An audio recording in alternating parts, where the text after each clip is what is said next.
바울과 바나바는 주님의 말씀을 전한 각 성으로 방문을 하게 됩니다. 그러니까 여기서의 방문은 뭐냐면 이미 말씀을 전한 곳으로 다시 가게 되는 방문을 말하고 있어요. 주님의 복음을 전한 후에도 계속해서 돌봄이 필요함을 일깨워주는 말씀입니다. 우리가 전도를 예로 들면 내가 전도했어요. 그러면 그 후에는 알아서 하겠지 이렇게 내버려 두는 것이 아니라 그 사람의 믿음이 자라기까지 스스로 모든 것을 할 수 있을 때까지 그 사람의 신앙이 자립될 때까지 돌보아 주어야 한다는 뜻입니다. 그리고 복음을 전한 곳에 또 가서 복음을 전해야 할 필요가 있다.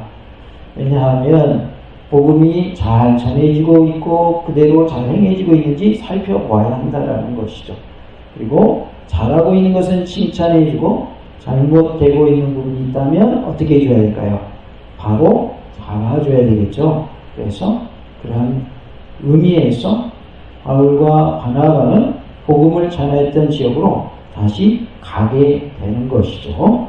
이것이 이제 2차 전도 여행이 시작되는 그러한 모습인데요. 바울과 바나바는 주님의 말씀을 전한 각 성으로 방문하려고 했는데 그것에 대해서 살펴보므로 큰 은혜가 임하는 복된 시간, 말씀 충만, 성령으로 충만한 시간 되기를 원합니다. 주님의 말씀을 전한 각 성으로 다시 가서 형제들이 어떠한가 방문하자고 하는 바울의 말을 보게 됩니다. 36절 말씀 우리 다같이 하나님 말씀 받겠습니다. 며칠 후에 바울이 바나바더러 말하되 우리가 주의 말씀을 전한 각 성으로 다시 가서 형제들이 어떠한가 방문하자 하고. 아멘. 복음을 전한 각 성으로 다시 가서 형제들이 어떠한가 방문하는 것은 2차 전도 여행이 시작되는 것을 말씀하고 있어요. 그래서 2차 전도 여행을 떠나는 모습을 말씀해 줍니다. 그래서 본문의 말씀은 2차 전도 여행의 시작이다 이렇게 우리가 알 수가 있습니다. 복음을 전함에 있어서 한 번 전하고 말아야 될까요? 아니면 계속해서 돌보는 과정 속에서 복음이 계속 전해져야 할까요? 계속 전해져야 할 줄로 믿습니다. 어떤 분은 그런 말씀을 하십니다. 교회 안에 선교지가 있다 이렇게 말을 해요. 그게 무슨 말이냐면 교회는 예수를 믿는 사람을 교회라고 하잖아요. 선교지가 있다 그 말은 교회를 다니기만 하지 구원의 확신이 없고 예수를 못 받는 사람이 있다 그 말이죠. 그러니까 교회 다닌다고 다 구원받는 것이 아니라 구원의 확신을 가지고 예수를 믿는 자가 구원을 받게 되는데 교회 내에도 믿지 못하는 사람들이 있더라라는 거죠. 알곡과 가라지 비유도 어떤 자의 비유입니까? 믿고 있는 자 중에 알곡이 있고 가라지가 있다 그런 뜻입니다.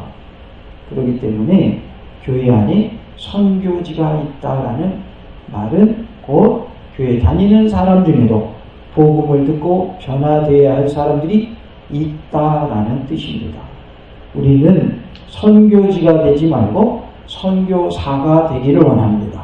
복음을 전하는 자가 되어야 한다 그 말이에요.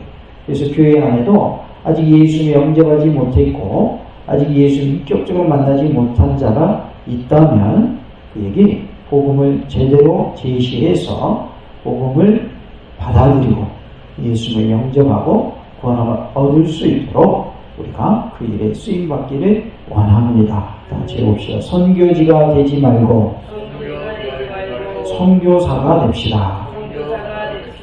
우리가 복음을 전하는 일에 기회 쓰임받는 은혜가 있기를 간절히 원합니다.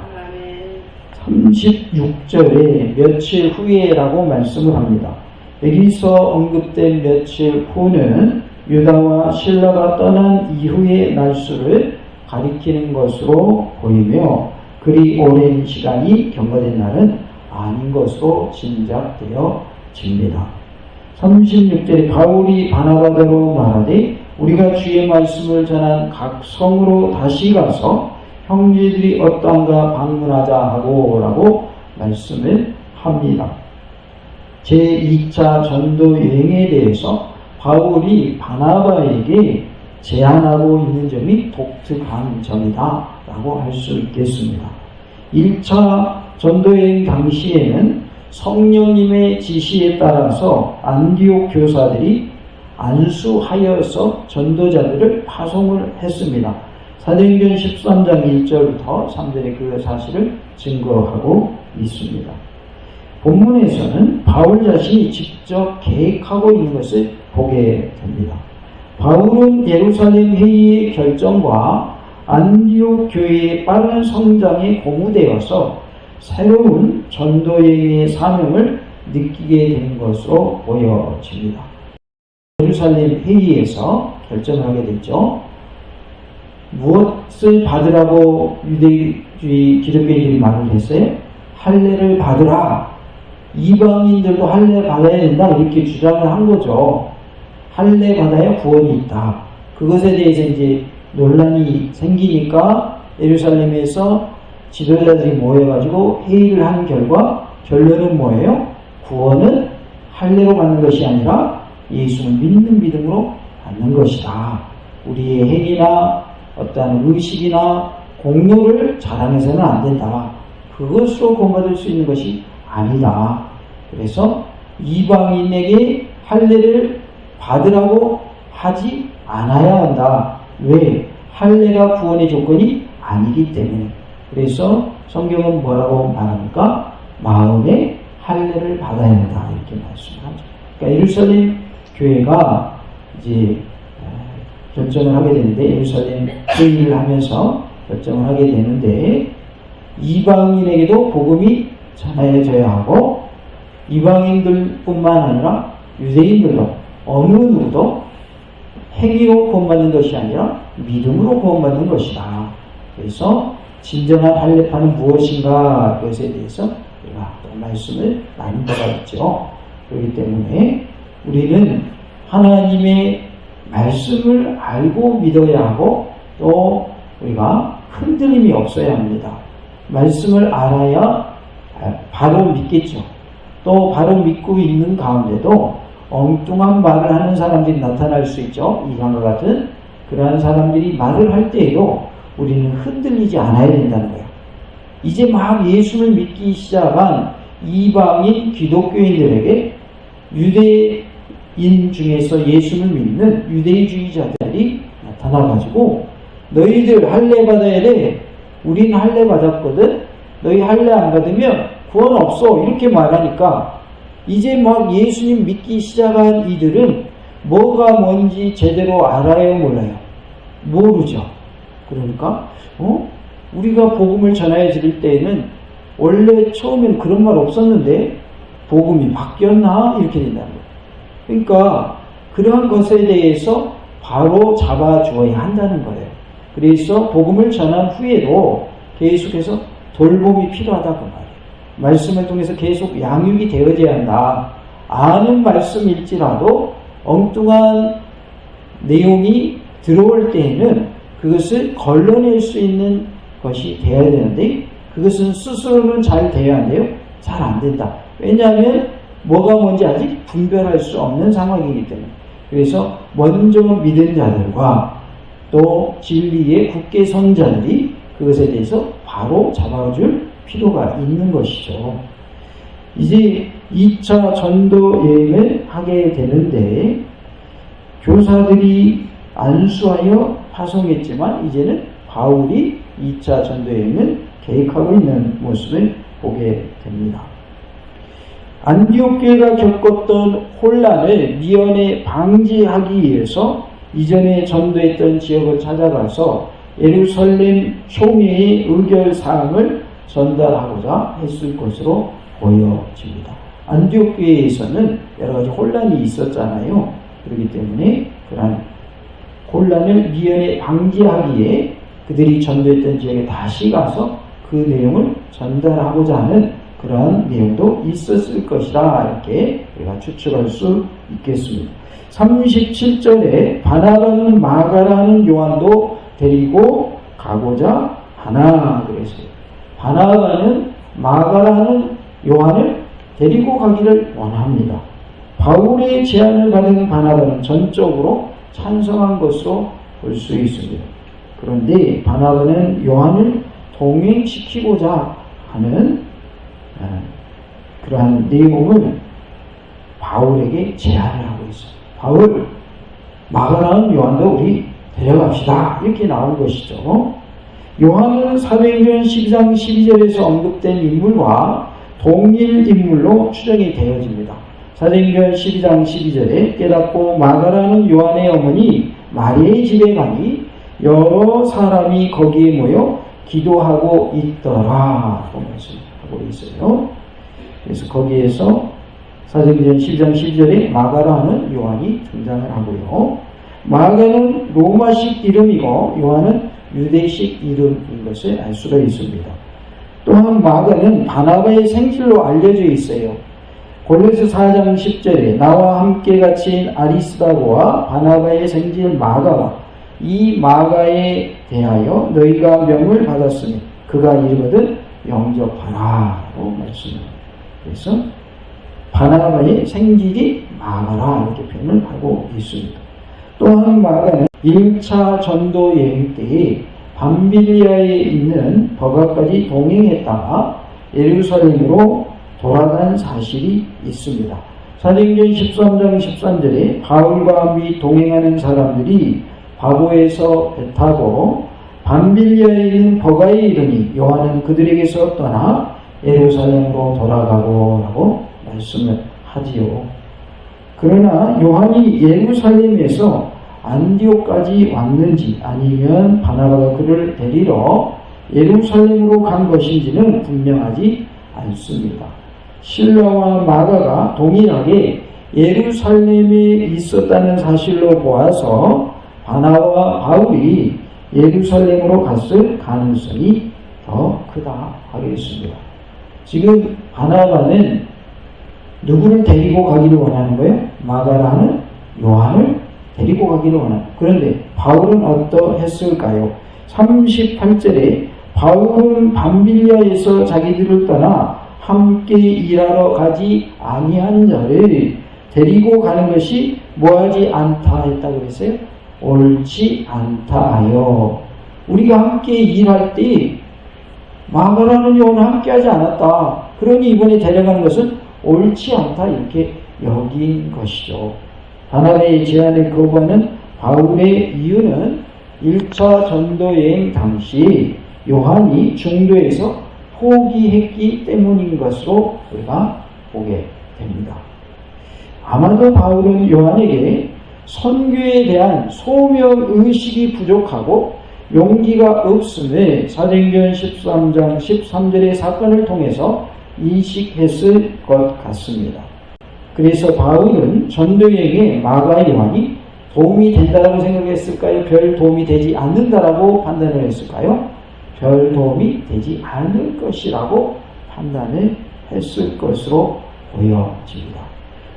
우리가 살펴보면 알겠지만 성경에 나오지만 나중에 마가 요한이 또 쓰임받은 것을 보게 돼요. 그래서 하나님은 부족하지만 다시금 써주시는 하나님이시다라는 것을 알 수가 있어요. 물론 바울과 바나바가 서로 요한을 데려가야 되냐 말아야 되냐 이것 때문에 어떻게 되죠? 서로 결별하게 되죠. 그래서 따로따로 사역을 하게 되죠. 그래서 바나바는 요한과 사역을 하게 되고 또 바울은 누구하고 사역을 하게 돼요? 실라와 사역을 하게 되죠. 물론 이렇게 서로 갈라진 것은 좋은 모습이에요? 안 좋은 모습이에요? 안 좋은 모습입니다. 좋은 모습이 아닙니다. 갈라진 건 하나님이 원하신 바가 아니거든요. 하나님은 모든 것이 합력하여 선을 이루게 하시는 하나님이셔요. 그래서 좋지 않은 것까지도 하나님이 합력해서 선을 이루게 하시지만 갈라지는 자체는 좋은 것이 아니다. 그래서 우리가 선교하는 일, 주님의 일을 하는 일에 또 복음을 전하는 일에 있어서는 무엇이 중요하다? 연합하는 것이 중요하다. 마음을 합치는 것이 중요하고 협력하는 것이 중요하다는 것을 보여주는 말씀이기도 합니다. 우리는 주님의 일을 함에 있어서 서로 마음을 모으고 협력하고 하나 되는 모습이 되어야 할 줄로 믿습니다. 교회에서도 우리가 주님의 일을 하는 거죠. 우리가 하는 일은 다 주님의 일이에요. 그래서 모든 일을 함에 있어서 서로 뭐 해야 될까요?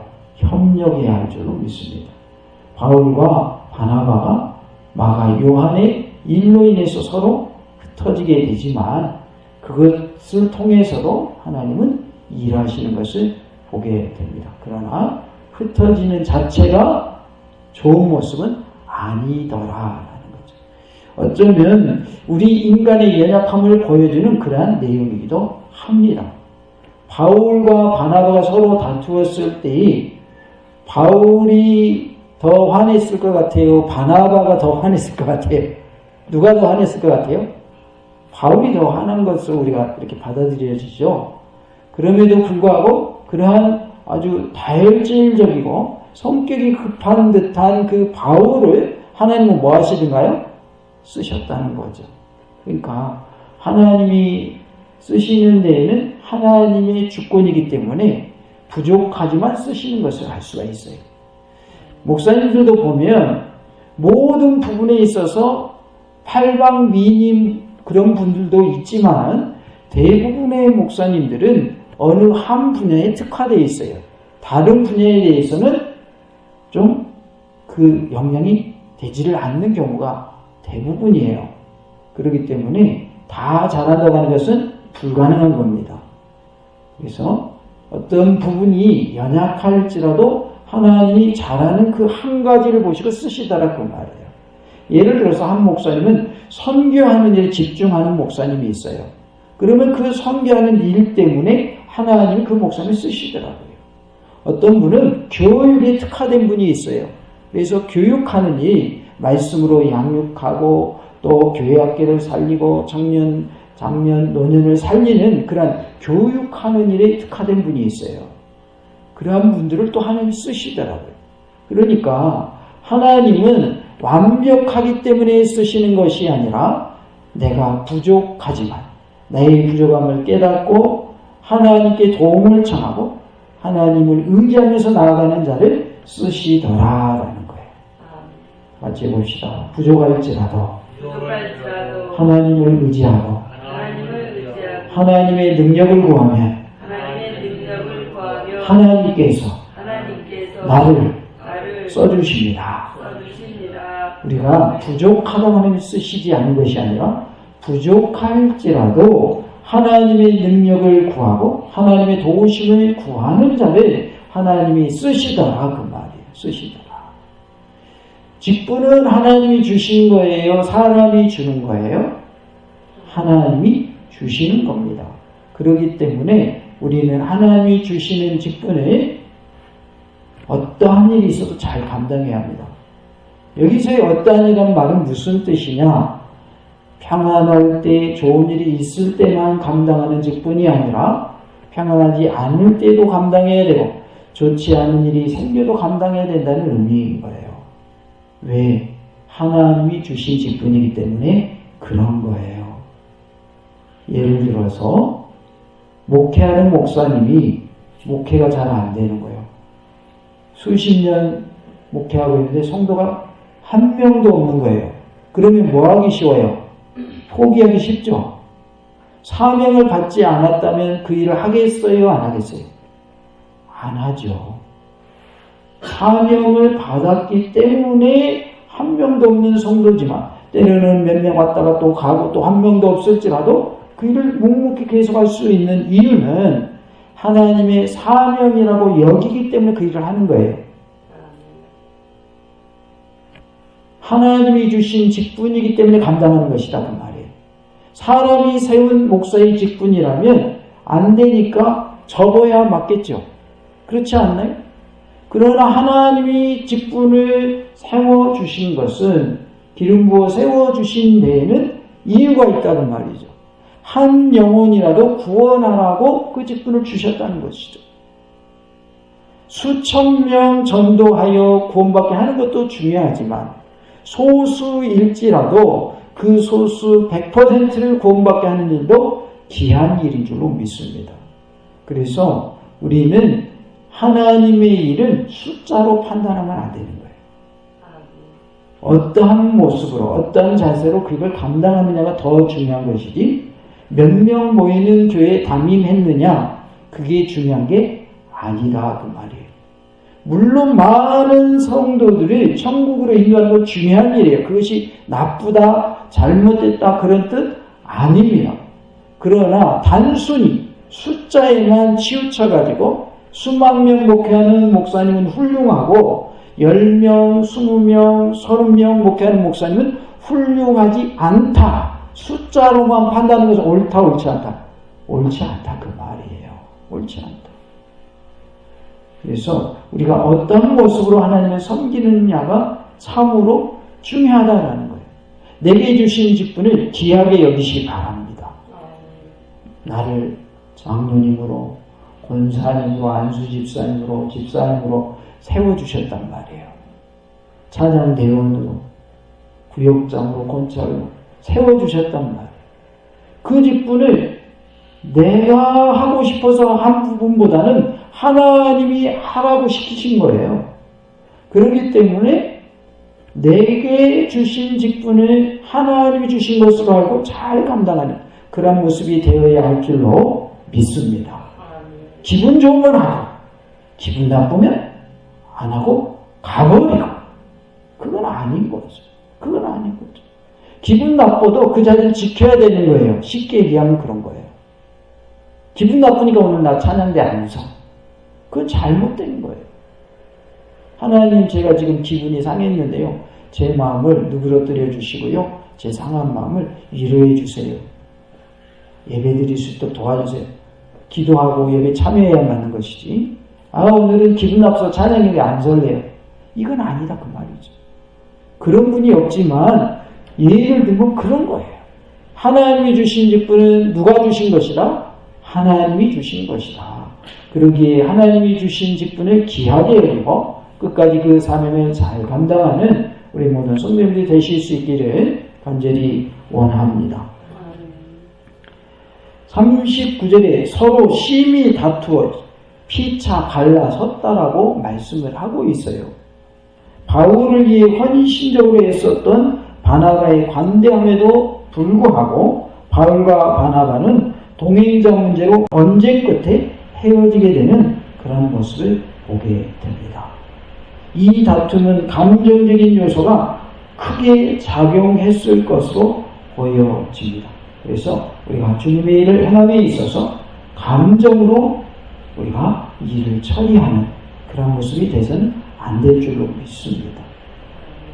감정적으로 일을 처리하는 일을 그르치기가 쉬워요? 안 그르치기가 쉬워요? 그르치기가 쉽습니다. 어떠한 마음에 울분이 일어나더라도 그것을 가라앉히고 절제할 수 있기를 원합니다. 감정적으로 하잖아요. 나중에 후회하는 경우가 너무 많아요. 너무 많아요. 자녀를 기르는 부모의 입장에서도 그런 경우가 종종 있어요. 화를 안 내도 되는데 화내고 나서 후회하는 경우가 있어요. 내가 화내지 않고도 말할 수 있었는데 내가 왜 그랬을까? 그런 경우가 있거든요. 그래서 우리가 무슨 일을 하든지 하나님의 영광을 위하여 하기를 원하고 먹든지 마시든지 무엇을 하든지 다 하나님의 영광을 위하여 하나 하신 말씀대로 행하기를 원합니다. 그리고 무슨 일을 함에 있어서 감정적으로 우리가 치우쳐서 행하는 것이 아니라 공평하게 믿음의 관점에서 신앙의 관점에서 그것을 바라보고 하나님이라면 어떻게 하셨을까? 예수님이라면 어떻게 하셨을까를 먼저 우리가 생각하고 모든 일을 대할 수 있기를 원합니다. 하나님이 기뻐하시는 것은 감정에 의해서 우리가 행동하는 것이 아니라 믿음의 눈으로 바라보고 하나님의 말씀의 근거에서 행하기를 원하고 계십니다. 하나님이 기뻐하시는 모습으로 행동하고 살아가는 우리 모두가 될 수 있기를 간절히 원합니다. 주님의 말씀을 전한 각 성으로 2차 전도여행을 떠나게 되는 것을 보게 됩니다. 그래서 이제 그 복음이 전해진 곳에 가서 어떻게 그들이 신앙생활하고 있는지 우리가 한번 보자고 함으로 이제 2차 전도여행을 떠남으로 2차 전도여행이 시작되는 그런 출발선상에 있는 말씀이 오늘 본문의 말씀입니다. 우리가 복음을 전하는 일에 힘쓰기를 원하고 복음을 전했을지라도 한 번 전한 것으로 그치지 말고 계속해서 돌보면서 복음을 전하는 일에 힘쓰는 우리의 모습이 될 수 있기를 간절히 원합니다. 할렐루야! 아멘, 아멘, 아멘.